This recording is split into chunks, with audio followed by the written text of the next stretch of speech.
పేరున మనస్ఫూర్తిగా నా అభినందనలు, ధన్యవాదాలు. ఈరోజు నేను వచ్చింది స్వచ్ఛ ఆంధ్ర, స్వర్ణ ఆంధ్ర దిశగా మనం ముందుకు పోవాలని చెప్పి అనుకుంటున్నాం. నెలకొక్కసారి 3వ శనివారం అన్ని పనులు వదిలిపెట్టి మన పరిసరాల్ని, మన ఇల్లుని, ఇంటి బయట ఏ విధంగా, ఒక విధంగా చెప్పాలంటే చెత్త చెదారం ఉందో అవన్నీ చూసుకుని మనం అందరం కూడా దాన్ని ఏ విధంగా పరిశుభ్రంగా పెట్టాలనో పునరంకితం కావడానికి ఒకరోజు స్పెండ్ చేస్తున్నాం. నేను వివిధ సమయాల్లో వివిధ విషయాలు టేకప్ చేశాను. ఈరోజు నేను రైతు బజారుకి వెళ్ళాను. రైతు బజార్లు నేనే పెట్టాను, 1999లో పెట్టాను. ఆ రోజు ఒక మంచి ఉద్దేశంతో రైతులకు గిట్టుబాటు ధర రావాలి, వినియోగదారులకు నాణ్యమైన తక్కువ ధరకే కూరగాయలు కానీ వ్యవసాయ ఉత్పత్తులు ఇవ్వాలని ఆ రోజు ఈ కాన్సెప్ట్ తీసుకొచ్చాం. దీనికోసమే పల్లె వెలుగనే పేరుతో ఆర్టీసీ బస్సులు కూడా తీసుకొచ్చాం. వెనక సీట్లన్నీ కూడా ఖాళీ చేయించి అవన్నీ రిమూవ్ చేసి నేరుగా కూరగాయలు అందులో వేసుకుని తెల్లవారితో ఫస్ట్ అవర్లో రైతు బజారు దగ్గర తీసుకొచ్చి వదిలిపెట్టేవాళ్ళం. దానివల్ల చాలా మంది రైతులు మధ్య దళారులు లేకుండా వాళ్ళంతా వాళ్ళ యొక్క పండించిన పంటలు అమ్ముకునే పరిస్థితికి వచ్చారు. ఇంకో పక్కన ఎవరైతే వినియోగదారులు ఉన్నారో వాళ్ళంతా నేరుగా రైతు బజారుకి వెళ్తే నాణ్యమైనటువంటి సరుకులు దొరికేటివి, ఫ్రెష్గా వెజిటబుల్స్ ఉండేటివి. అలాంటిది ఆ కాన్సెప్ట్ మీరు చూస్తే ఈరోజు 125 రైతు బజార్లే మన దగ్గరున్నాయి. కానీ కారణాలు ఏదైనా కావచ్చు, కానీ కాలక్రమేణా దీనిపైన శ్రద్ధ పెట్టలేకపోయారు. ఈరోజు నేను చూశాను, ఏదైతే ఇక్కడ చూసిన రైతు బజార్ని ఒక ఆదర్శంగా తయారు చేస్తాను. పక్కన భూమి ఉంది, 6 కోట్ల రూపాయలు శాంక్షన్ చేసి 1 సంవత్సరం లోపల అండర్ గ్రౌండ్ పార్కింగ్ కూడా పెట్టి ఒక బెస్ట్ రైతు బజారుగా తయారు చేసే బాధ్యత ఈ ప్రభుత్వం తీసుకుంటామని చెప్పి కూడా నేను మీకు తెలియజేస్తున్నా. ఇప్పుడు సబ్జీ కూలర్లు కూడా వచ్చాయి. ఒకప్పుడు ఎన్నో కష్టాలు పడేవాళ్ళం. కరెంటు కూడా అవసరం లేకుండా సబ్జీ కూలర్లో పెడితే మనం ఏ విధంగా పెడతామో అంత ఫ్రెష్గా కూడా ఉంటాయి. అంటే ఇలాంటి రైతు బజార్లని ఇప్పుడు 125 ఉన్నాయి. 175 నియోజకవర్గాలకి 175 రైతు బజార్లు పెట్టే బాధ్యత ఈ ప్రభుత్వం తీసుకుంటామని చెప్పి కూడా నేను మీకు తెలియజేస్తున్నా. నేను ఒకటే ఆలోచిస్తున్నాను, రైతులకు గిట్టుబాటు ధర రావాలి, వినియోగదారుడికి సరసమ ఇన్ఫ్లేషన్ పెరగకుండా వీలైన తక్కువ ధరకి నిత్యావసర వస్తువులు కొనే అవకాశం ఇవ్వాల్సిన అవసరం ఉంది. ఇంకా ఒకప్పుడైతే నేను హార్టికల్చర్ డిపార్ట్మెంట్ ద్వారా మొబైల్ రైతు బజార్లు కూడా పెట్టాం. ఇలాంటి వినూత్నమైన కార్యక్రమాలతో ముందుకు పోయి మీ ఇంటి దగ్గరనే కూరగాయలు కానీ, ఇప్పుడిప్పుడు నేచురల్ ఫార్మింగ్ వచ్చింది, ఆర్గానిక్ ఫుడ్ కూడా వచ్చే పరిస్థితి వచ్చింది. అవన్నీ కూడా ఏం చేయాలో చేస్తామని చెప్పి కూడా నేను మీకు తెలియజేస్తున్నాను. ఈరోజు నేను స్పష్టమైన ఆదేశాలు ఇచ్చా. ఆ ఆదేశాల ప్రకారం ఒక యాక్షన్ ప్లాన్ తయారు చేస్తాం. ఇక్కడుండే రైతు బజారే కాకుండా రాష్ట్రంలో అన్ని రైతు బజార్లని మెరుగుపరిచే బాధ్యత ఈ ప్రభుత్వం తీసుకుంటామని మరొక్కసారి మీ అందరికీ హామీ ఇస్తున్నా. దీనివల్ల మా ఆడబిడ్డలకు ఎంతో వెసులుబాటు వస్తుంది. అలాంటి కార్యక్రమానికి శ్రీకారం చుడతాం. ఇంకో పక్క పరిశుభ్రమైన పచ్చని ఆంధ్రప్రదేశ్ దిద్దడానికి స్వచ్ఛ ఆంధ్ర, స్వర్ణాంధ్ర కార్యక్రమాన్ని తీసుకున్నాం. పల్లెలు, పట్టణాలు, చెరువులు, రైతు బజార్లు ప్రభుత్వ కార్యాలయాలు, పరిశ్రమలు, విద్యా సంస్థలు, హాస్పిటల్స్ అన్ని చోట్ల నేను ఒకే మాట చెప్పాను. 3వ శనివారం ఎవ్వరూ పనిచేయక్కర్లేదు ఆఫీసులో. మీ ఆఫీసులో ఉండి చెత్తంతా తీసేసి దుమ్మంతా దులిపేసి నేరుగా చెట్టు దగ్గరకు కూర్చొని స్వచ్ఛమైన ఆలోచనలు చేస్తే దేశం బాగుపడుతుందని చాలా స్పష్టంగా చెప్తున్నాను. ఎంత సమయమైనా దుమ్ములో పనిచేస్తాం, కలుషితమైన వాతావరణంలో పనిచేస్తాం, కలుషితమైన ఆలోచనలు, కుట్రలు, కుతంత్రాలకు శ్రీకారం చుడతానే ఉంటాం. కొంతమందికి ఆశకు కూడా మితం లేదు, దురాశ. అందుకే ఇవన్నీ వస్తూ ఉంటాయి. అవన్నీ పోవాలంటే రాబోయే నెలలో ప్రధానమంత్రి నరేంద్ర మోడీ గారు విశాఖపట్నంలో 10వ వార్షిక యోగా డే సెలబ్రేట్ చేస్తున్నారు. వారు అక్కడికి వస్తున్నారు. ప్రపంచం మెచ్చుకునే విధంగా ఈ యోగా డే చేపిస్తానని మీ అందరికీ హామీ ఇస్తున్నా. ఇది ఒక చరిత్ర. యోగా అనేది మన పూర్వీకులు మనకిచ్చినటువంటి వరం, ఒక వారసత్వం. ఈ విషయం మీరు గుర్తుపెట్టుకోవాల్సిన అవసరం ఉంది. ఎందుకంటే చాలా మంది పేదవాళ్ళు ఆ రోజు ఎన్నో ఇబ్బందులు వస్తున్నాయి. అదే మరి ఆరోగ్య సమస్యలు వస్తున్నాయి. ఇంకో పక్క అందరం కూడా ఆధునికమైన ప్రపంచంలో చాలా బిజీ అయిపోతున్నాం. ఎవరు కూడా సెల్ ఫోన్ చూడకుండా ఉండలేకపోతున్నారు. ఆ సెల్ ఫోన్ల వల్ల గంటల తరబడి సెల్ ఫోన్ అంటే భార్య లేదు, భర్త లేదు, కొడుకు లేదు, బిడ్డ లేదు, ఆ సెల్ ఫోన్ చూసుకుంటూ కూర్చుంటున్నాం. దీనివల్ల లేనిపోని టెన్షన్లు వస్తున్నాయి. అందుకని ప్రతిరోజు ఒక అర్ధ గంట 45 నిమిషాలు మీరు యోగా చేస్తే అన్ని రోగాలు పటాపంచలైపోతాయని చెప్పి కూడా నేను మీకు అందరికీ విజ్ఞప్తి చేస్తున్నా. హాస్పిటల్ పోయే పని ఉండదు. అందుకే ఈ యోగా డేని ఒక నెల, ఈ నెల 21 నుంచి జూన్ 21 వరకు ఈ కార్యక్రమాన్ని చేస్తాం. కొన్ని లక్షల మంది ఆన్లైన్, ఆఫ్లైన్ లో ట్రైనింగ్ ఇస్తాం. కొంతమందికి సర్టిఫికెట్లు ఇస్తాం. ఇది ప్రపంచానికి మనం ఇచ్చే కానుక. ఆ సమయంలో దానివల్ల లాభం మనం పొందాల్సిన అవసరం ఉంది. దీనికి నేను శ్రీకారం చుడతానని మరొక్కసారి మీ అందరికీ హామీ ఇస్తున్నా. ఇంకో పక్కన మీరందరూ ఒక్కసారి గుర్తుపెట్టుకోవాల్సిన అవసరం ఉంది. ఈరోజు నేను ఇక్కడికి వచ్చింది నెట్ జీరో వేస్ట్. అంటే నెట్ జీరో అంటే చాలా మంది అనుకుంటారు ఈ చెత్త అంటే చెత్త అని. దీనికి ఒక విషయం మీరు గుర్తుపెట్టుకోవాల్సిన అవసరం ఉంది. ఒకసారి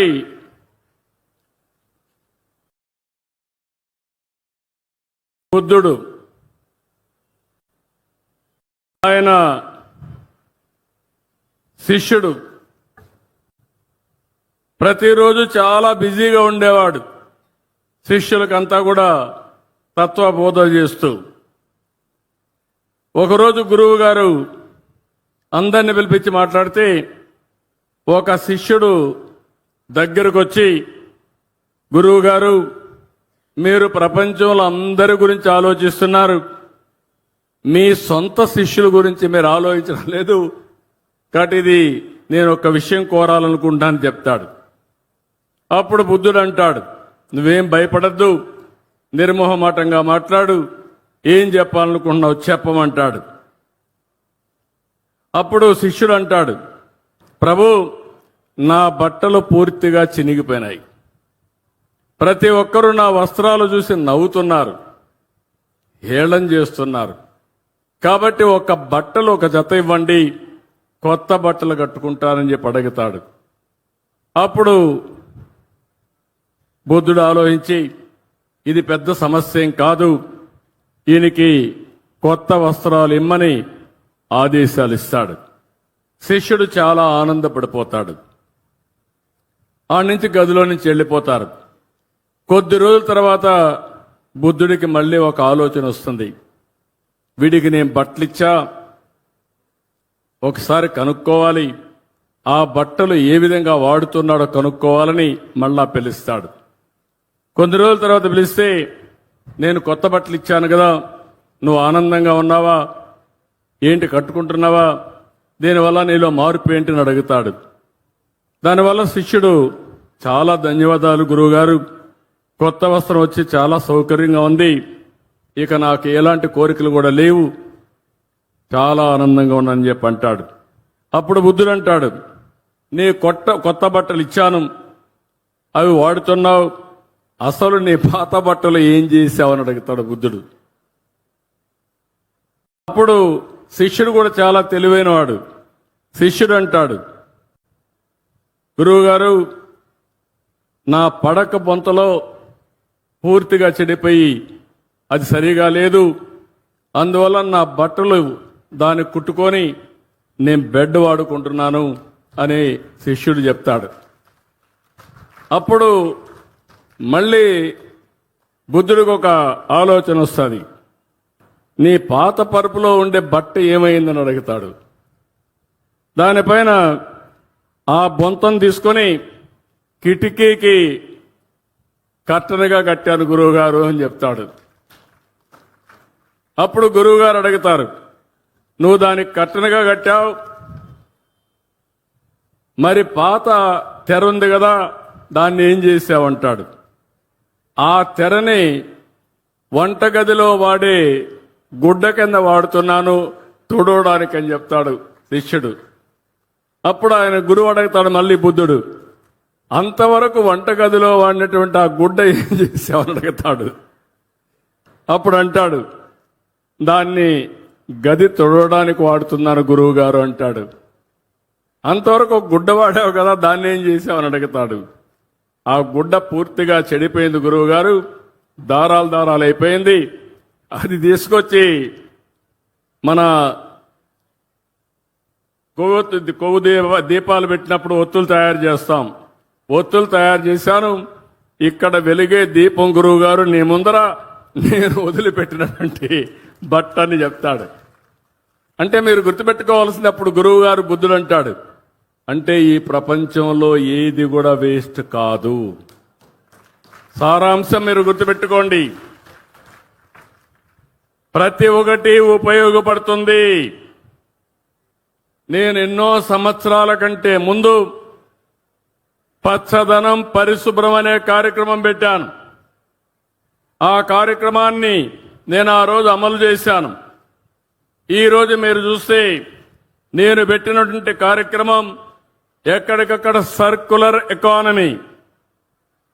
మీ ఇంట్లో మీరు తయారు చేసి వాడిన తర్వాత అనేక వేస్ట్లు వస్తున్నాయి, చెత్త. నేను అందుకే కొత్తగా తీసుకున్న తడి చెత్త, పొడి చెత్త. ఇంత మునుపు మీరు ఒక్కసారి చూస్తే చెత్తంతా రోడ్డు పక్కన గుట్టల గుట్టలుగా వేసేవాళ్ళు. గడిచిన ప్రభుత్వం ఒక్క పట్టణ ప్రాంతాల్లో 85 లక్షల మెట్రిక్ టన్నులు చెత్త వదిలిపెట్టిపోయారు. నడి రోడ్లో చెత్త ఉంది. నేను ఒకటే చెప్పాను మా మంత్రి నారాయణ గారికి, మీరేం చేస్తారో నాకు తెలియదు, అక్టోబర్ 2వ తారీఖున ఈ రాష్ట్రంలో ఎక్కడా ఒక టన్ను కూడా చెత్త లేకుండా చేసే బాధ్యత నారాయణ గారు మీదంటే, ఇప్పటికి 55 లక్షల మెట్రిక్ టన్నులు చెత్త పూర్తిగా నిర్మూలించే పరిస్థితికి వచ్చాడు. అక్టోబర్ 2వ తారీఖుకి ఆ 30 లక్షలు కూడా అయిపోతుంది. మేమెప్పుడో పెట్టాం, చెత్త నుంచి పవర్ తీయడం, ఎనర్జీ తీయడం. అలాంటి ప్రాజెక్టులు ఇప్పటికి 2 పనిచేస్తున్నాయి. ఈ 2 కాదు, భవిష్యత్తులో ఇంకా కొన్నింటికి శ్రీకారం చుట్టాం. ఆ శ్రీకారం చుట్టినట్టు చూస్తే తొందరలోనే రాజమండ్రి, విజయవాడ, నెల్లూరు, అదే మరిగా ఇక్కడ ఈ ప్రాంతంలో చూస్తే కడప, ఇక్కడ అన్ని కూడా ఇవి వస్తాయి. ఇవన్నీ వస్తే దానివల్ల మొత్తం 90% పట్టణ ప్రాంతాల్లో ఉండే చెత్త ఎనర్జీగా తయారవుతుంది. వేస్ట్ నుంచి పవర్ తయారు చేస్తామని చెప్పి కూడా నేను మీకు తెలియజేస్తున్నా. ఇక్కడ నేను ఒకటే పిలిపిస్తున్నాను, నేనే డాక్రా సంఘాలు పెట్టాను. మా డాక్రా సంఘాలందరూ ఇక్కడున్నారు. ఓర్వకల్లో ఉండే డాక్రా సంఘం అయితే, కోవా అయితే బ్రహ్మాండంగా, పాల్కోవా అయితే బ్రహ్మాండంగా తయారు చేస్తున్నారు. పారిశ్రామికవేత్తలుగా తయారవుతున్నారు. మళ్ళీ నేను మీకు అండగా ఉంటాను, మిమ్మల్ని ముందుకు నడిపిస్తా. మెప్మా డాక్రా రెండు కూడా సమాంతరంగా చేసి ఈ సంవత్సరం 1,00,000 మంది పారిశ్రామికవేత్తలుగా చేసే బాధ్యత కూడా తీసుకున్నాం. వాళ్ళకొక బాధ్యత చెప్తున్నా ఈరోజు. ఆ బాధ్యత మీరందరూ కూడా మీ గ్రామాల్లో ఒక ప్రజా చైతన్యం కోసం పిలిపిస్తున్నాను. ప్రతి ఇంటికి వెళ్ళాలి, చెత్తని రెండుగా సెగ్రిగేట్ చేయమని చెప్పాలి. పొడి చెత్త, తడి చెత్త. పొడి చెత్త పంచాయతీ కానీ మున్సిపాలిటీస్ కానీ కలెక్ట్ చేసుకుంటాం. తడి చెత్తని కాంపోస్ట్ గా తయారు చేయాలి. ఇప్పుడే నేను పోయాను, రైతు బజార్లో చూశాను. రైతు బజార్లో మిగిలిన వేస్ట్ అంతా కూడా కాంపోస్ట్ గా తయారు చేసి మళ్ళా రైతులకు ఇస్తున్నారు. రైతులు వ్యవసాయ పొలంలో వాడుతున్నారు. అలాంటి మంచి ఆలోచనతో ముందుకు పోతున్నారు. అందుకే నేను మిమ్మల్ని కోరేది, మెప్మా సంఘాలు పట్టణ ప్రాంతాల్లో పెద్ద ఎత్తున మోటివేట్ చేయాలి. ఇప్పుడే ఇక్కడ సంధ్యారాణి గారు వచ్చారు. 70,000 మంది ఇప్పటికే మార్చారు. 5 సంవత్సరాల్లో 70,000 మందిని మార్చారు. మా డాక్రా సంఘాలు చూస్తే దగ్గర 1,00,000 సంఘాలున్నాయి. 1,00,000 సంఘాలు అనుకుంటే 1,00,00,000 మంది ఉన్నారు మీకు మెంబర్లుగా. ఈ 1,00,00,000 మంది అనుకుంటే మీరు అమలు చేసి మీ ఇంటి పక్కోళ్ళని మీరు అమలు చేయించగలిగితే ఇది ఒక ఉద్యమంగా తయారవుతుంది, ప్రపంచానికి ఆదర్శం అవుతుందని చెప్పి తెలియజేస్తున్నా. డాక్రా సంఘాలు ఎప్పుడు కూడా స్ఫూర్తిదాయకంగా ఉంటాయి. ఇప్పుడే కాదు, చాలా మంది ఒకప్పుడు ఎగతాళి చేశారు నన్ను. ఈ డాక్రా సంఘాల వల్ల ఏమవుతుందన్నారు. నేను చెప్పా, ఏం చేస్తారో చూస్తారన్నా. ఈరోజు డాక్రా సంఘాలంటే రాజకీయ నాయకులకి భయం, గ్రామస్తుల్లో గౌరవం, అధికార యంత్రాంగానికి కూడా ఏ పని కావాలనే మీరే గుర్తొచ్చే పరిస్థితి వస్తారు. అది డాక్రా మెప్మా సంఘాల సత్తా అని మరొకసారి మీ అందరికీ విజ్ఞప్తి చేస్తున్నా.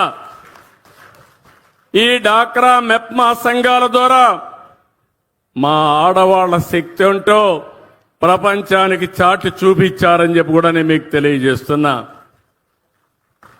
ఇక్కడే మీరు చూశారు, ఒక పక్క ఎంపీ ఎమ్మెల్యే ఇద్దరు ఆడబిడ్డలే.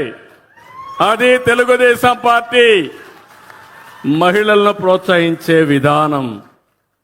అందుకనే గ్రామీణ ప్రాంతాల్లో చెత్త నుంచి కాంపోస్ట్ తయారు చేయడానికి కేంద్రాలు కూడా ఏర్పాటు చేశాం.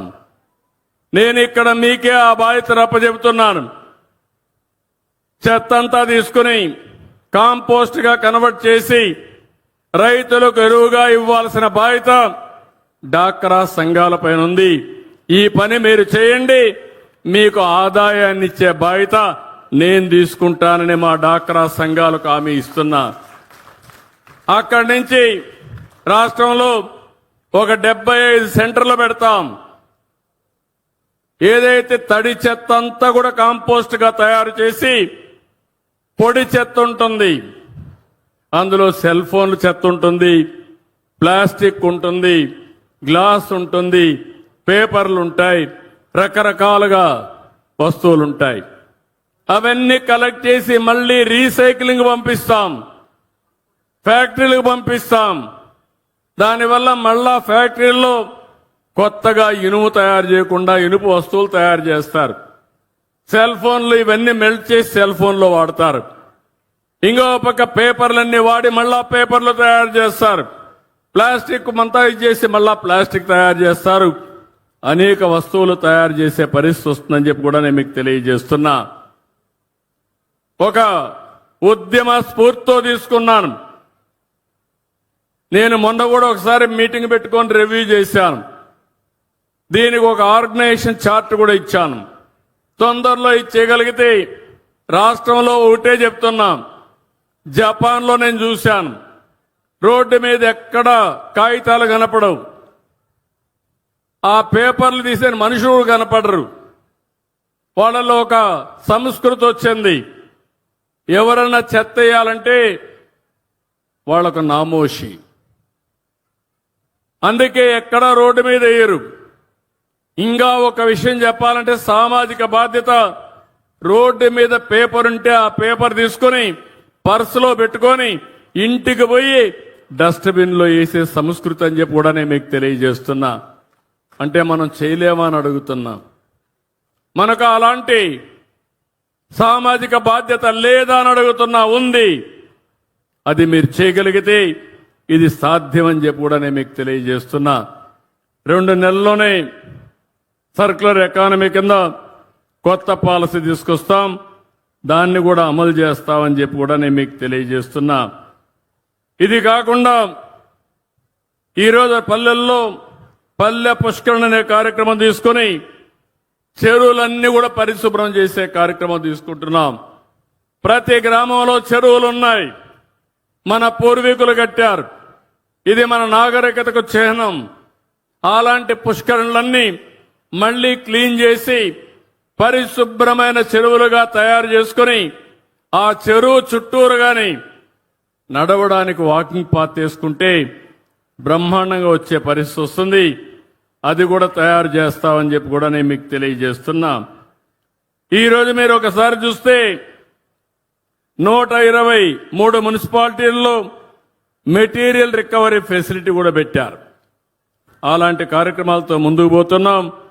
ఇప్పటికే అనంతపూర్, సత్యసాయి జిల్లాలు ODF ప్లస్ గా వచ్చాయి. ఇంకో పక్క 15,995 గ్రామాల్ని ODF ప్లస్ గా చేయాలని చెప్పి అనుకున్నాం. ఇప్పటికే 6,258 ODF ప్లస్ గా చేశాం. మార్చి 2026కి 100% ODF ప్లస్ గ్రామాలుగా చేయాలని చెప్పి ముందుకు పోతున్నాం. దేశంలో అన్ని మున్సిపాలిటీలో టాప్ 10 ప్రైజెస్ ఇస్తే 5 మన దగ్గరనే వస్తున్నాయని చెప్పి కూడా నేను మీకు తెలియజేస్తున్నా. ఇలాంటి కార్యక్రమాలతో నేను ఒకటే ఈ యొక్క సభ ద్వారా ఒక పిలిపిస్తున్నా. సంక్షేమ కార్యక్రమాలు దేశంలో ఎక్కడా ఇవ్వని విధంగా ఇచ్చే బాధ్యత నాది. మీ అందరు చూడండి, ఈరోజు 4,000, 6,000, 10,000, 15,000 రూపాయలు పింఛనిచ్చే ఏకైక ప్రభుత్వం భారతదేశంలో ఎన్డీఏ ప్రభుత్వం. 33,000 కోట్ల రూపాయలు మీ అకౌంట్లో వేస్తున్నాం. నెలలో మొదటి తారీఖున ఎవరికి డబ్బులు ఇవ్వకపోయినా పర్వాలేదు, నా పేదవారి కోసం ఆ డబ్బులు వెచ్చించాలని మొట్టమొదటిసారిగా మీకే కేటాయించాను. మొదటి తారీఖున అధికార యంత్రాంగం, ప్రజాప్రతినిధులు మీ దగ్గరికి రావాలని కొత్త కార్యక్రమానికి శ్రీకారం చుట్టాను. పేదల సేవలో అనే కార్యక్రమం పెట్టి ముందుకు పోతున్నాం. ఈరోజు అన్నా క్యాంటీన్ పెట్టాం. ఈరోజు 175 కాన్స్టిట్యున్సీల్లో 175 క్యాంటీన్లు పెడుతున్నాం. అవసరమైతే ఇంకా ఎక్కువ పెడతాం. అదే సమయంలో ఇప్పటికే దీపం, ఒకప్పుడు నేనే ఇచ్చాను దీపం కింద మా ఆడబిడ్డలకు గ్యాస్ కనెక్షన్లు. మళ్లీ దీపం 2 కింద మళ్లీ నేనే ఉచితంగా 3 సిలిండర్లు మీకు ఇచ్చే బాధ్యత నేను తీసుకున్నానని మీ అందరికీ హామీ ఇస్తున్నా. అది అయిన తర్వాత అందులో కూడా కొన్ని ఆయిల్ కంపెనీస్ లో ప్రాబ్లమ్స్ ఉంటే తొందరలో 4 నెలలకు ఒకసారి మీ అకౌంట్ లో నేరుగా డబ్బులు వేస్తా. మీరు ఇష్టమైన సమయంలో మీరు తీసుకునే పరిస్థితి వస్తుందని చెప్పి కూడా నేను మీకు తెలియజేస్తున్నా. మిమ్మల్ని ఇబ్బంది పెట్టకూడదనేది నా ఉద్దేశం. పేదవాడికి అండగా ఉంటాం, నిరుపేదలకు ఎప్పటికప్పుడు చేదోడుగా ఉంటామని చెప్పి కూడా నేను మీకు తెలియజేస్తున్నా. ఇది కాకుండా ఈరోజు మీరు ఒక్కసారి చూస్తే డిఎస్సి పెడుతున్నాం, మెగా డిఎస్సి పెడుతున్నాం. యువతకు 16,500 ఉద్యోగాలు స్కూల్స్ తెరిచే లోపల రిక్రూట్ చేసి వాళ్ళందరికీ ఉద్యోగాలు ఇచ్చే బాధ్యత తీసుకుంటానని చెప్పి హామీ ఇస్తున్నా. ఇవి కాకుండా ఎంతమంది పిల్లలుంటే అంతమంది పిల్లలకి తల్లికి వందనం కింద డబ్బులు ఇచ్చే కార్యక్రమానికి శ్రీకారం చుడతాం. స్కూల్స్ తెరిసే లోపల ఇస్తాం. నేను ఒకే మాట చెప్పాను, నాకు ఎన్ని కష్టాలైనా ఉండొచ్చు కానీ నా ప్రజలకు మాత్రం ఎలాంటి కష్టాలు రాకుండా చూసే బాధ్యత, సంక్షేమాన్ని అభివృద్ధి ఇచ్చే బాధ్యత ఈ ప్రభుత్వం తీసుకుంటుంది. రైతు సంక్షేమం కోరే ప్రభుత్వం ఈ ప్రభుత్వం. రైతులకు హామీ ఇస్తున్నా, గిట్టుబాటు ధర ఇస్తాం, రైతులను ఆదుకుంటాం. ఎక్కడికక్కడ వ్యవసాయాన్ని లాభసాటిగా తయారు చేసేట్టుగా రాయలసీమని హార్టికల్చర్ హబ్ గా తయారు చేస్తా. ఒకప్పుడు కరువు సీమ రాయలసీమ, ఇప్పుడు రతనాల సీమ రాయలసీమగా చేసే బాధ్యత ఈ ప్రభుత్వానిదని చెప్పి మీకు అందరికీ హామీ ఇస్తున్నా. 18 లక్షల హెక్టార్లో హార్టికల్చర్ ఉంది. 5 ఏళ్లలో 36 లక్షల హెక్టార్లో హార్టికల్చర్ పెడతాం. అదే సమయంలో ఒకప్పుడు నేను డ్రిప్ ఇరిగేషన్ ఇచ్చాను. 16 లక్షల ఎకరాల్లో డ్రిప్ ఇరిగేషన్ ఉంది. 5 ఏళ్లు 1 ఎకరాకి ఇవ్వాల. మళ్లీ నేను వస్తానే డ్రిప్ ఇరిగేషన్ ప్రారంభించాను. 90,000 రూపాయలు ప్రతి రైతుకి 90% సబ్సిడీతో 10 ఎకరాల వరకు మైక్రో ఇరిగేషన్ ఇచ్చే పార్టీ ఎన్డీఏ పార్టీ అని చెప్పి కూడా నేను మీకు తెలియజేస్తున్నా. దీన్ని కూడా పెంచుతాం. దీనివల్ల 1 ఎకరాకు వాడే నీళ్లు 2.5 ఎకరాలకు వాడుకోవచ్చు. ఇంకో పక్క మైక్రో ఇరిగేషన్ గాని మోడర్నైజ్ చేస్తే యాప్ ద్వారా, ఫోన్ ద్వారా నీళ్లు ఎప్పటికప్పుడు మీరు పారించుకునే పరిస్థితి వస్తుంది. దీనికి కూడా శ్రీకారం చుడతాను. మళ్లీ మా ఆడబిడ్డలందరికీ చెబుతున్నాను, రైతుల కోసం అన్నదాత కింద ఈ డబ్బులు ఇవ్వడం ఏదైతే 20,000 రూపాయలు ఇస్తున్నాం, కేంద్రం 6,000 ఇస్తుంది. రాష్ట్రం 14,000 రూపాయలు కేంద్రం ఇచ్చేదానికి సమానంగా 3 విడతల్లో పూర్తిగా మీ అకౌంట్ లో డబ్బులు వేసే బాధ్యత మేము తీసుకుంటాం. ఇది కాకుండా ఇంకొక పక్కన ఏదైతే నేను చెప్పానో మా ఆడబిడ్డలు బస్సుల్లో ఉచిత ప్రయాణ సౌకర్యం కూడా తొందరలోనే ఇస్తా. దీనికి కూడా ఆలోచిస్తున్నాను. అవసరమైతే ఆగస్టు 15న స్వాతంత్ర దినోత్సవాన తప్పకుండా మా ఆడబిడ్డలు అప్పటి నుంచి ఉచిత ప్రయాణ సౌకర్యం ఏర్పాటు చేసే బాధ్యత ఈ ప్రభుత్వానిది. కరెంటు ఉచితంగా ఇస్తాం.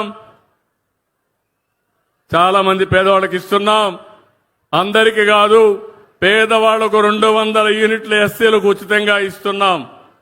ఇంకో పక్క ఎవరైనా సరే మీరు సోలార్కు పోతారంటే 78,000 రూపాయలు మీకు సబ్సిడీ ఇచ్చే బాధ్యత నాదని మా సోదరులందరికీ హామీ ఇస్తున్నా. బీసీలు అయితే 98,000 ఇస్తా. ఆ తర్వాత మీరు కరెంట్ ఛార్జీలు కట్టాల్సిన పనే ఉండదు. ఎస్సీలకు ఎస్టీలకైతే ఉచితంగా మీ ఇంటి పైనే కరెంటు తయారు చేసి వసతి ఏర్పాటు చేస్తాం. ఒకవేళ మీరు కరెంటు వాడుకొని మిగిలితే గ్రిడ్కి ఇస్తే ₹2.09 చొప్పున డబ్బులు కూడా మీ అకౌంట్లో వేస్తా. ఇలాంటి కార్యక్రమాలతో ఈ ప్రభుత్వం ముందుకు పోతా ఉంది.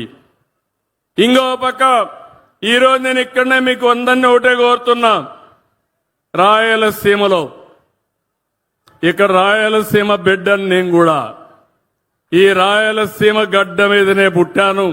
రాయలసీమని రతనాల సీమగా తయారు చేసే బాధ్యత నాది. ఆ రోజు ఓర్వకల్లు ఇండస్ట్రియల్ టౌన్షిప్ నేనే పెట్టాను.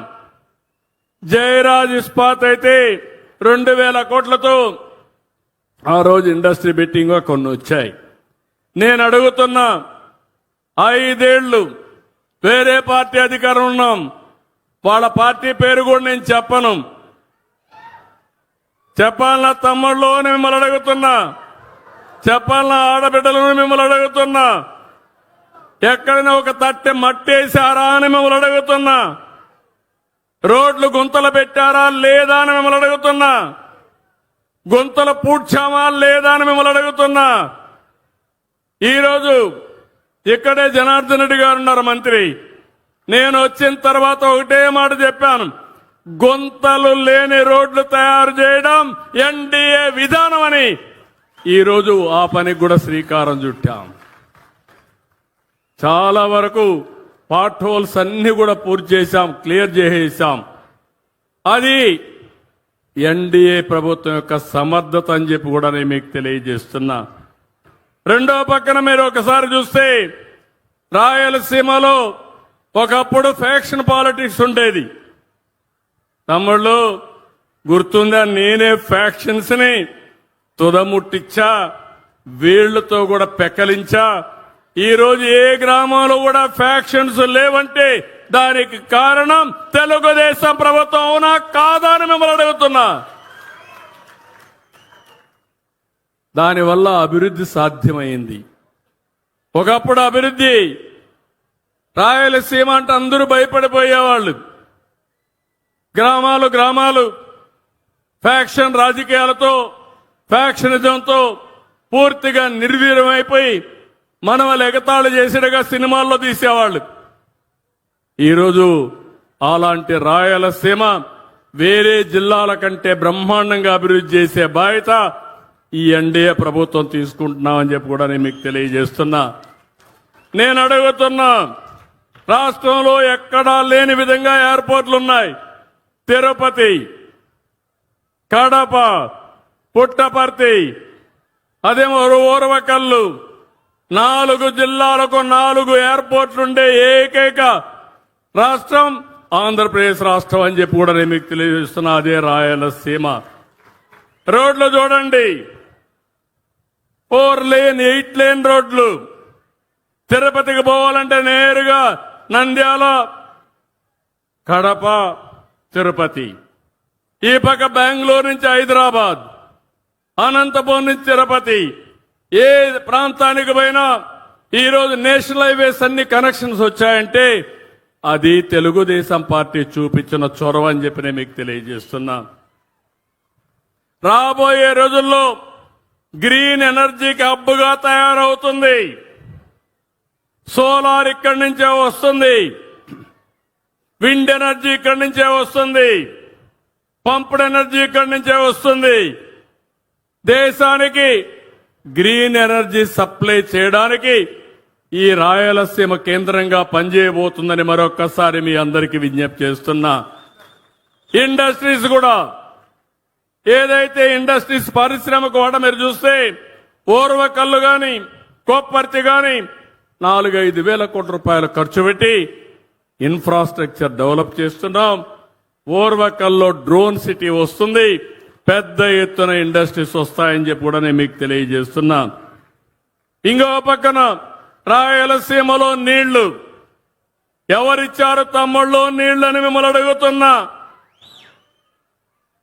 ఆ రోజు ఎన్టీ రామారావు గారు ఆలోచించారు. తెలుగు గంగ, హంద్రి నీవ, గాలేరు నగరి, ఏ కెనాలు తీసుకున్నా దానికి రూపశిల్పి నందమూరి తారక రామారావు. దాన్ని అమలు చేసిన పార్టీ తెలుగుదేశం పార్టీ. అవునా కాదా అని గుండె మీద చేసుకొని ఆలోచించండి. ఈ రోజు నేను ఆలోచించాను, ఎక్కడ చూసినా రాయలసీమ రిజర్వాయర్లో నీళ్లున్నాయి. అది తెలుగుదేశం పార్టీ చూపించిన చొరవ. ఇంకా దీంతో నేను తృప్తి పడలేదు. రాబోయే రోజుల్లో పోలవరం నుంచి బనకచెర్ల పూర్తి చేయగలిగితే రాయలసీమకు గేమ్ చేంజర్ గా తయారవుతుంది.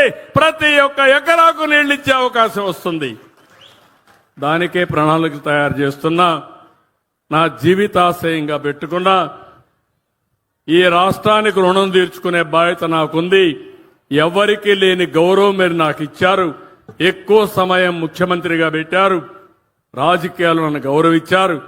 అలాంటి గౌరవించిన నేను తిరిగి మీ రుణం తీర్చుకోవడానికి అనునిత్యం ప్రతి ఒక్క సెకండ్ ఆలోచిస్తున్నానని చెప్పి కూడా నేను మీకు తెలియజేస్తున్నా.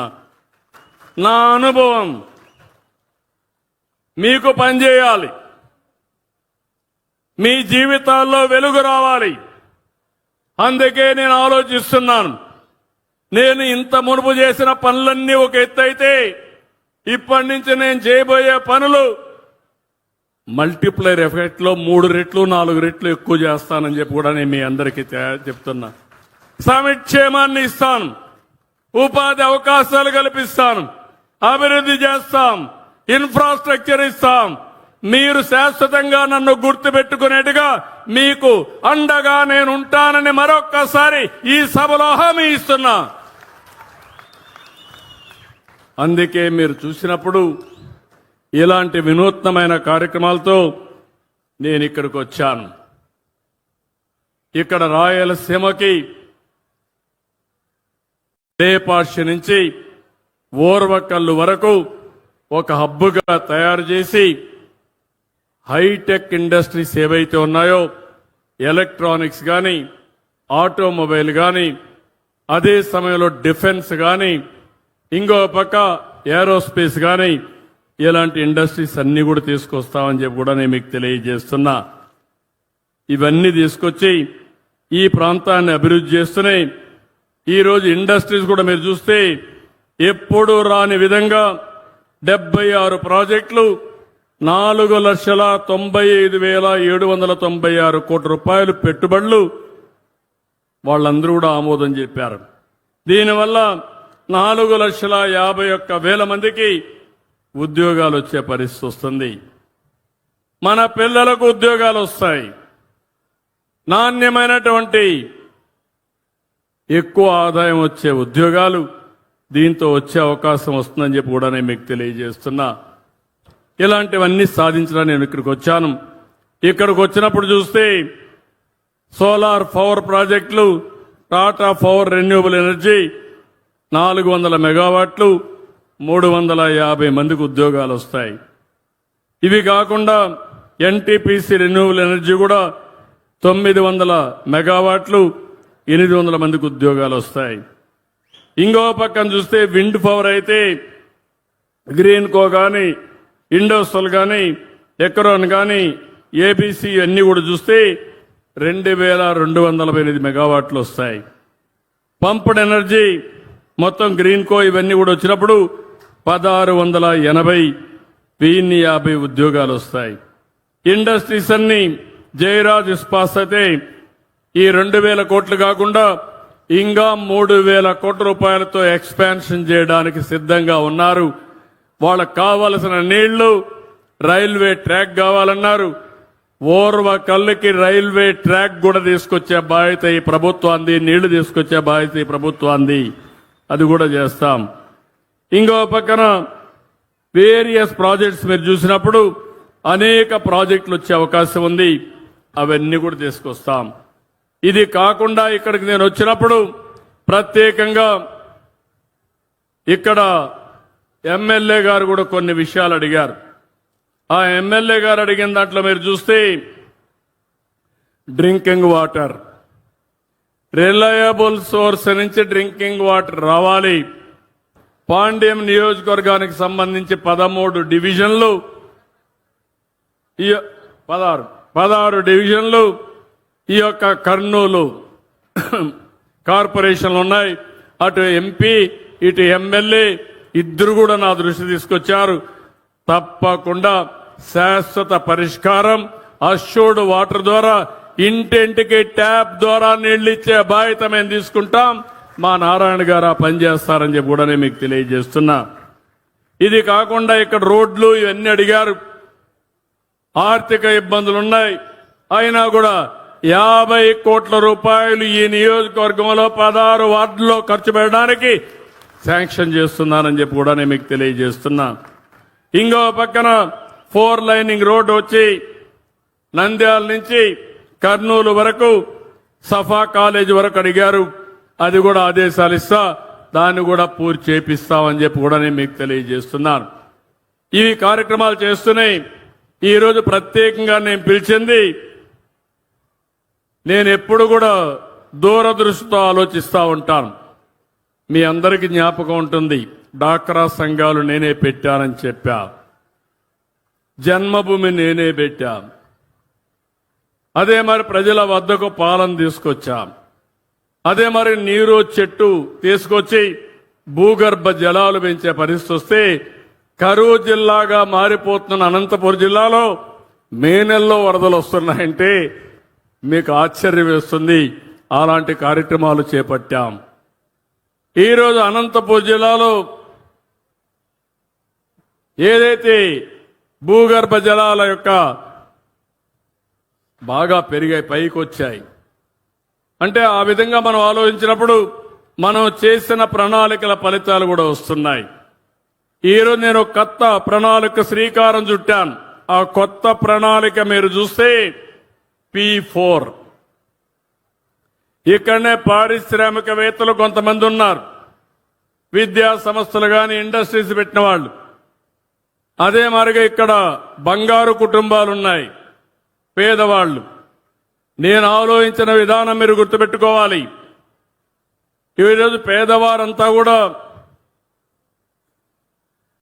కొన్ని పరిస్థితుల వల్ల పేదవాళ్ళుగా మిగిలిపోయారు. అందులో కొంతమంది మాత్రం వచ్చారు. ఒక ఎగ్జాంపుల్ చెబుతున్నాను. మనం చూస్తే అంబేద్కర్ గారు, ఆయన కూడా పేద కుటుంబంలో, ఎస్సీ కుటుంబంలో పుట్టాడు. 14 మంది సంతానం. ఆ రోజు ఆయన మేధావిని గుర్తించి బరోడా మహారాజు బాంబేలో చదువుకోవాలంటే నెలకు 12 రూపాయలు సహాయం చేశాడు. ఆ తర్వాత లండన్కు పోవాలంటే $12 లండన్లో డబ్బులు ఇచ్చాడు. ఆయన చదువుకున్నాడు, మేధావయ్యాడు, రాజ్యాంగం రాశాడు.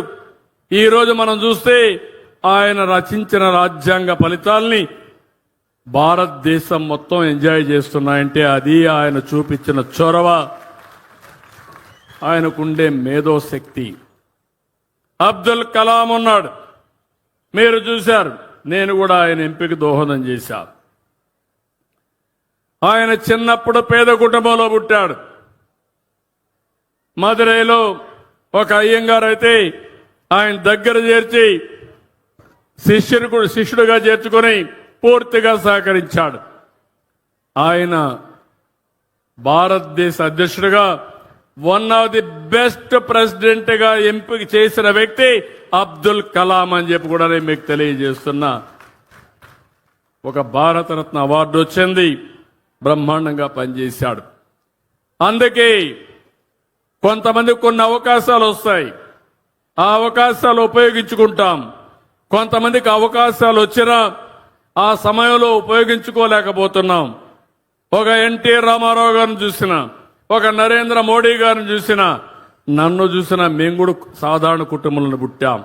నేను కూడా 8 కిలోమీటర్లు నడిచి హై స్కూల్లో చదువుకున్నానంటే అది నా జీవిత చరిత్ర అని చెప్పి కూడా నేను మీకు తెలియజేస్తున్నా. ఈరోజు అందుకే నేను ఆలోచిస్తున్నాను. ఆర్థిక సంస్కరణలు వచ్చాయి, దానివల్ల పబ్లిక్ ప్రైవేట్ పార్ట్నర్షిప్ వచ్చింది, సంపద సృష్టించబడింది. ఒక రోడ్డు వేశారు, దాని మీద టోల్ కడుతున్నారు, లేకుంటే ఒక సెల్ ఫోన్లు పెట్టారు, ఒక కరెంట్ ఉంది, ఒక కాలేజ్ ఉంది. దీనివల్ల సంపద వచ్చింది, పేదవాళ్లకు వెసులుబాటు వచ్చింది. కానీ వాళ్ళు కూడా డబ్బులు సంపాదించుకున్నారు. ఇప్పుడు నేనిచ్చే program P4, public private peoples partnership. మార్గదర్శి బంగారు కుటుంబం. పేదవాళ్ళు అనాథలు కాదు, ఆ కుటుంబానికి చేయూతనిస్తే అది బంగారు కుటుంబం. వాళ్లకు మార్గదర్శి కావాలి. ఆ మార్గదర్శి ఉండడం కోసమే ఈ పారిశ్రామికవేత్తలు పిలిచానని చెప్పి కూడా నేను మీకు తెలియజేస్తున్నా. మీరు మేము కలవాలి, అందరం కలిసి ఈ పేదలకు అండగా ఉండాలి. పేదవాడు జీవితంలో పేదలుగా మిగిలిపోవడానికి వీలు లేదు. 2029 వరకు జీరో పావర్టీ సాధిస్తానని మరొక్కసారి హామీ ఇస్తున్నా. అందరికీ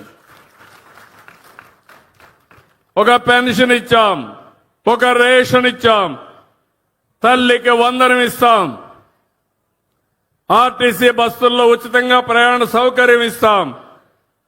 మీ పిల్లలకు ఉద్యోగాలు ఇచ్చే బాధ్యత తీసుకుంటాం.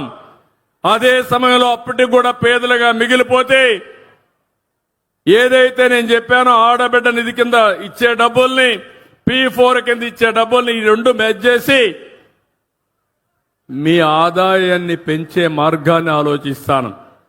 మీ పిల్లల్ని బాగా చదివించే ఆలోచన చేస్తాం. మీ జీవితాల్లో వెలుగు తేవడానికి నేను పనిచేస్తానని మరొక్కసారి మీ అందరికీ హామీ ఇస్తున్నా. ఆ కార్యక్రమం కింద వచ్చా. నేను చేసే కష్టం నా కోసరం కాదు, లేకుంటే ధనవంతుల కోసరం కాదు. నిర్భాగ్యులుగా ఎవరైతే ఆర్థిక ఇబ్బందుల్లో ఉండి 3 పూటలు భోంచేయలేకపోతున్నారో మీ కడుపు నిండా భోంచేసే వెసులుబాటు చేయాలని, మీ జీవితాల్లో వెలుగు రావాలని, మీ జీవన ప్రమాణాలు పెంచాలని చెప్పి నేను ఆలోచిస్తున్నా. అది చేస్తానని చెప్పి మరొక్కసారి తెలియజేసుకుంటూ, ఈరోజు సమయం కూడా తక్కువగా ఉంది. మళ్ళా పార్టీ ఆఫీస్ మీటింగ్ ఉంది. ఇక్కడే పారిశ్రామికవేత్తలందరినీ అభినందిస్తున్నా. మీరు ఇవన్నీ చేయాలి. ఈ బంగారు కుటుంబాలను కూడా మీరు అడాప్ట్ చేసుకుని ఈరోజు కలెక్టర్ గారికి ఆదేశాలు ఇస్తున్నా, ఎమ్మెల్యేలు ఎంపీలకు ఆదేశాలు ఇస్తున్నా. అందరూ కలిసి ఈ కార్యక్రమానికి శ్రీకారం చుట్టమని, దీన్ని ముందుకు తీసుకుపోమని అందరినీ కోరుకుంటూ అందరికీ నమస్కారాలు. జై హింద్, జై జన్మభూమి.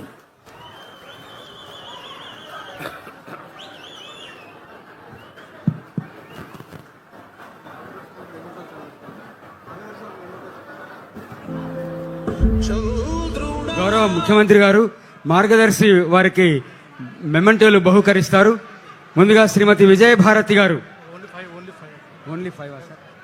విజయభారతి గారు, ముందుగా శ్రీమతి విజయభారతి గారు గౌరవ ముఖ్యమంత్రి వర్యులు వారికి శాలువా కప్పి మెమెంటో అందిస్తారు.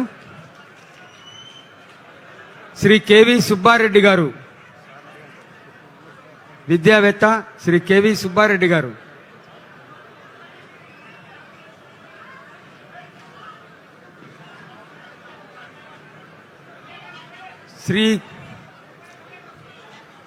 శ్రీ కేజే రెడ్డి గారు, శ్రీ కేజే రెడ్డి గారు,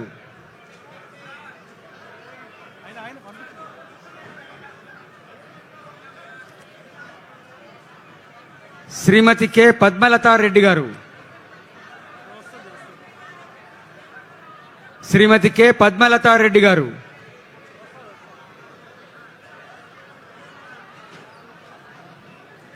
ఇంకొకరున్నారు సార్, శ్రీమతి కె పద్మలతారెడ్డి గారు, వి ప్రభాకర్ రెడ్డి గారు, వి ప్రభాకర్ రెడ్డి గారు, శ్రీ పి ప్రభాకర్ రెడ్డి గారు,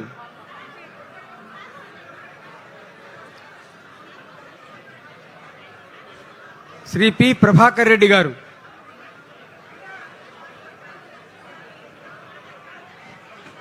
శ్రీమతి పద్మలతారెడ్డి గారు,